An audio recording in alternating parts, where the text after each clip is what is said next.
Sobat Hijau, hari ini saya Kevin Yuliana yang akan memandu Sobat Hijau semua untuk lihat seperti apa sih kegiatan CEO Forum penilaian kandidat emas proper 2022 dengan tema Journey to Gold.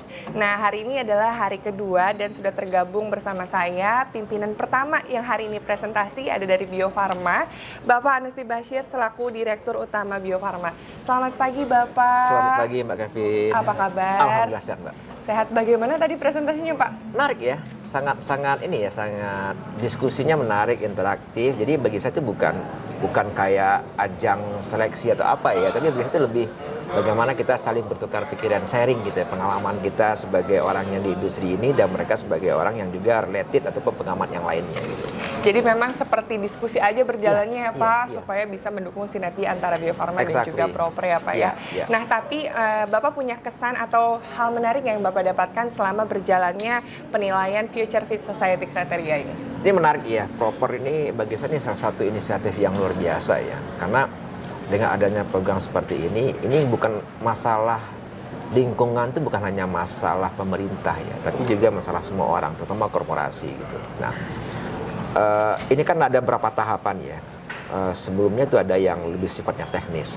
Hari ini itu lebih ke leadership. Jadi bagaimana seorang CEO itu dia bisa menyampaikan bahwa masalah lingkungannya adalah harus di-drive dari atas. Jadi saya mengatakan bahwa CEO itu role model. Jadi kalau kita mau melakukan perubahan, semua dari CEO sendiri kan.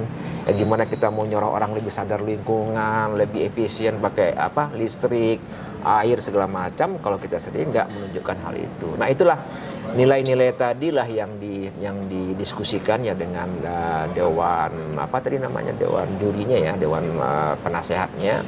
Kira-kira poin-poin leadership apa yang saya lakukan sehingga memang membuat message ini itu dari atas sampai ke karyawan yang paling bawah. Sehingga ini bukan hanya merupakan program yang taruh di kertas, tapi juga sesuatu yang bisa kita implementasikan dan terukur.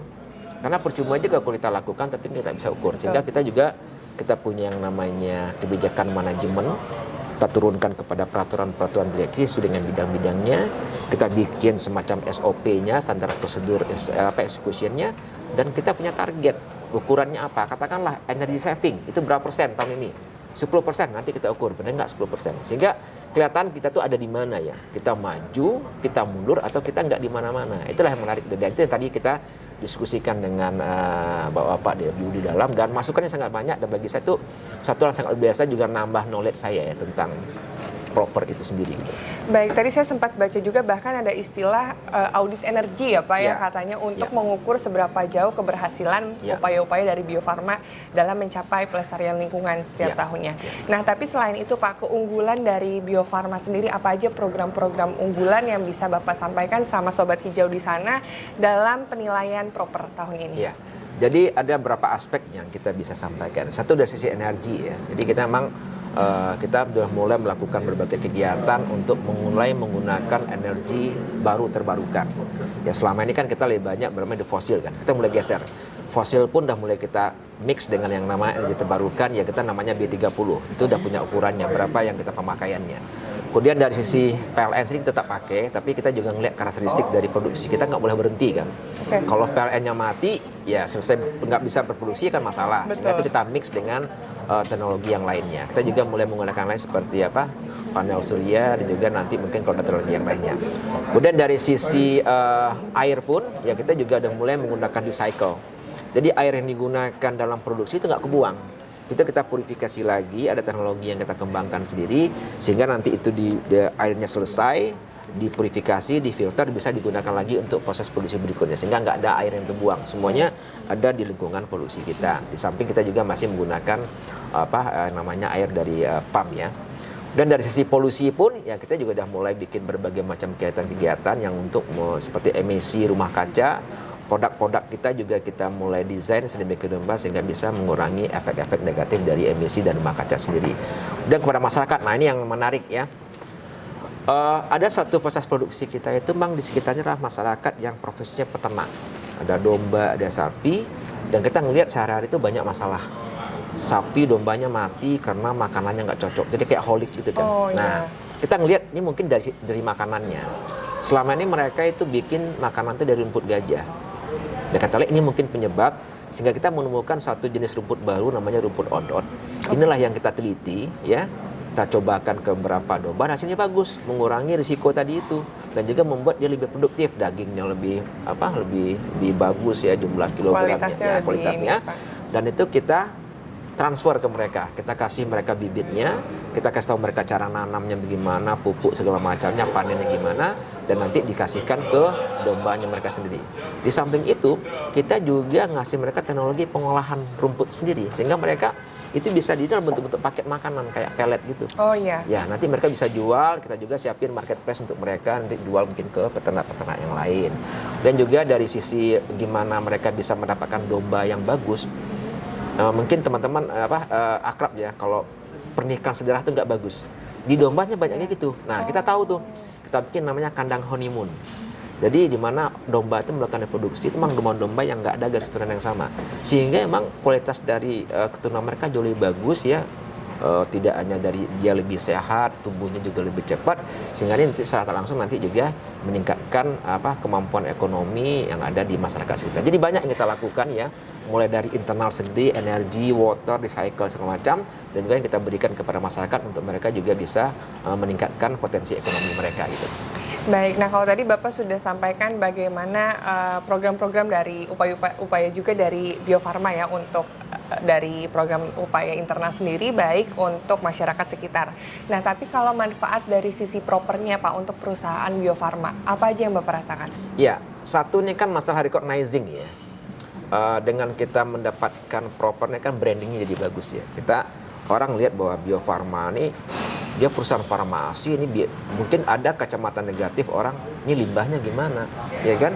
Ini pemakaian energi gimana? Nah, dengan kita ikut lomba ini, setidaknya kita masuk ke final, orang udah tahu kan, kita sudah mulai mengimplementasikan berapa standar-standar yang ada di proper, sehingga orang bisa melihat bahwa Bio Farma ini perusahaan yang menuju kepada green company ya, green sustainability company.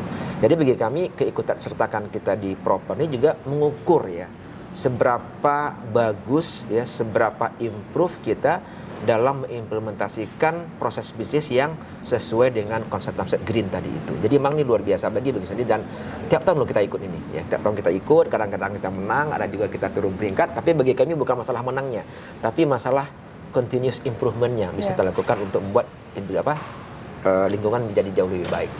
Jadi memang dari sisi Bio Farma dan juga sisi proper saling bekerja sama ya Pak ya dalam memperbaiki atau melestarikan lingkungan gitu. Dari Bio Farma sendiri mendapatkan impact yang baik, yaitu citra positif gitu untuk masyarakat umum yang mungkin belum paham betul seperti apa program-programnya dan lebih terbuka dengan adanya proper. Bahkan proper juga memotivasi Bio Farma untuk terus setiap tahunnya mengejar bagaimana caranya bisa terus melestarikan lingkungan.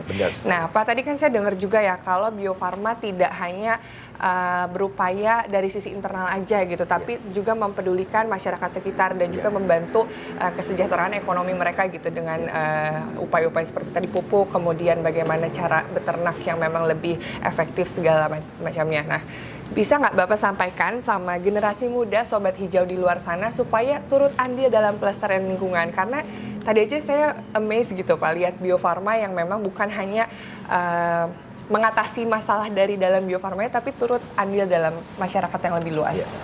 Jadi bagi saya hidup di Indonesia itu berkah luar biasa. Kenapa? Tadi saya sampaikan di dalam, Indonesia adalah negara dengan biodiversity terkaya di dunia. Itulah yang warisan yang nggak akan pernah habis-habisnya, kekayaan alam yang nggak akan pernah habis-habisan. Jadi teman-teman para milenial, saya pikir ini potensi luar biasa. Anda mungkin sekarang banyak orang pengen jadi insinyur tambang. Satu saat itu kan habis gitu kan. Tapi kalau kita masuk ke yang seperti ini itu nggak akan pernah habis kan. Itu apa?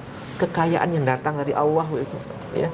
Sesuatu yang datang dari Tuhan itu pasti barokah gitu kan. Dan Indonesia memiliki itu. Jadi saya pikir sih ini merupakan satu hal yang perlu kita eksplor sama-sama. Karena jangan sampai Indonesia itu jadi market. Ya, kita tuh 270 juta orang populasi. 2045 lebih 320 juta orang, masa kita tuh jadi market aja bagi pendapat luar, padahal kita memiliki semua kekayaan alam yang ada di Indonesia. Jadi penguasaan teknologi ya ini sangat penting bagi kita untuk bisa ya kita mengutilize semua kelebihan biodiversity kita itu. Kenapa? Kan katanya kita memiliki keuntungan demografis, itu ada di teman-teman milenial semua. Jadi yuk ya kita sama-sama lebih banyak berinovasi, kita sama-sama lebih banyak berkolaborasi, kita optimalkan potensi biodiversity yang bisa menjadi anugerah buat Indonesia. Betul, pokoknya kita harus turut aktif ya Turut aktif. membangun Indonesia supaya anak cucu nanti merasakan manfaat yang sudah kita bangun ya Pak ya. Ya, benar Baik, sekali. terima kasih Pak Anesti atas waktunya. Makasih, Semoga Mbak Kevin. terus terlaksana dengan lancar Amin. semua program kerja dari Amin. Bio Farma. Amin. Terima kasih Bapak, sehat-sehat selalu. Terima kasih Mbak Kevin, sehat selalu. Mari.